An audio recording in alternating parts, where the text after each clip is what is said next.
CataractCoach.com, quad camera angles to learn the details of cataract surgery. And our guest surgeon is Dr. Felipe Ribeiro from Brazil. Let's watch this video together. So watch carefully. Look, two blades being used at the same time. Notice how the left hand, the side port blade, is with the dull side facing us. That way it can give some traction, counter traction, as we make the main incision. So now filling the eye with a viscoelastic, looks like a dispersive agent. And then starting off here, making capsule rectus. So fixating the eye with the left hand using that chopper. And we've got the forceps poking into that capsule, and I'm going to create a nice round capsule rectus. Now our surgeon here, Felipe Ribeiro, is working with Dr. Berger in Brazil, and they are specializing in, of course, cataract surgery. And so starting the rectus here. Now we've got the three different camera angles. One is the microscope view, which is the top left. We've got the external view, so you can see what the hands are doing. And then also there's a view of the phaco machine in the top right corner. So we'll be able to see all of those at the same time. Plus, you get to hear my commentary. Let's see what we got going on now. So balanced salt solution, doing some hydrodissection. And you can see, notice how in the left hand, the tip of the cannula is being held with the finger. You see that? That's smart. That's going to prevent accidental rupture of a capsule, damage to the iris as that cannula shoots off. You're holding it so it won't. Now listen carefully. That's the phaco machine in the background.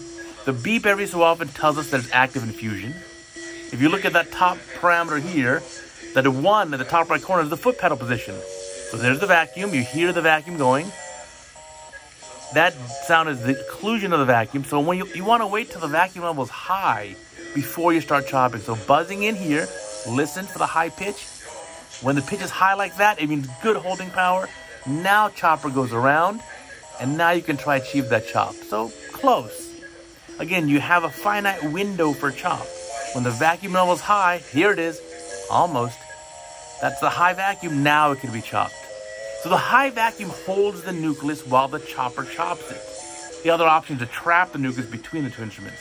But if using traditional chop, which is high vacuum to hold the piece, listen for a high vacuum pitch and then chop. So the vacuum pitch climbs up, that's the chop. Don't wait till it goes, and then try chop, because then it's not going to work. So again, high vacuum is being achieved. Very nice here. There's a lot of talking in that operating room, by the way. Got to tell these people we're making a video here. We need to quiet. Wish I understood Portuguese. So taking down these last few pieces, really nice technique. Notice how the eye stays in primary position the whole case. This is very good. So now there's that subincisional stuff. Gonna flip that around, rotate it a little bit. There it is. A little bit of an epinuclear shell, some soft nucleus remaining. Most of the dense endonucleus has been removed. So bringing that up, again, high vacuum, now you can chop. So that's the reason why the phaco machine makes a noise, is you need to understand what the vacuum level is without having to look at a gauge or a dial. And by hearing it, you can tell that the vacuum's high, because the pitch of the sound is high, the vacuum's high. And so that's the reason why all our machines make these crazy musical sounds, of course, is so we have auditory feedback, so we know what's going on. Still a bit of an epinuclear shell back there in the eye. Let's see if we can get that around and bring that up. Again, a soft shell like this, you want to bring it up out of the bag and then wolf it down. That looks good. I like how the chopper is being used to push the piece and keep it in front of the phaco probe. You don't want the piece of the nucleus to be under the probe. It's better to be in front of it. Now let's see, the chopper should go into a safe position. I like it. Looking good. Last piece comes out. Strong work here. So obviously a very talented young surgeon here doing a beautiful job. Switching over to the IA now. So IA probe is here now. Setting the machine are a little bit different. So going inside here and stripping out that cortex, and notice the pivoting position. Eye's moving a little bit too much for me, and so you have to refocus that camera and recenter it up, the microscope. You want the eye to stay in the center of the microscope view, the whole case, if you can. And so cleaning up that last bit of cortex, this looks very good. So there's a lot to be learned from using the multiple camera angles. A video like this, it's actually helpful to go back and watch it a couple different times. We have a bunch of videos like this that show the double camera angles, the microscope view plus what the hands are doing. And I even have videos of just the hands, so you understand hand positioning.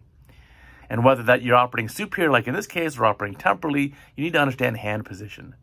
So there's the injector tip going inside the eye. It's a little deep in the eye for me. I put it just barely inside the incision. And here comes the lens being delivered. Very nice job. And looks like a single piece acrylic lens. And now taking out the viscoelastic. Let's see the hand positioning is very good. Look how the left hand is being used to brace the tip and also help the right hand out. So that's a nice two-handed technique there. Good stability.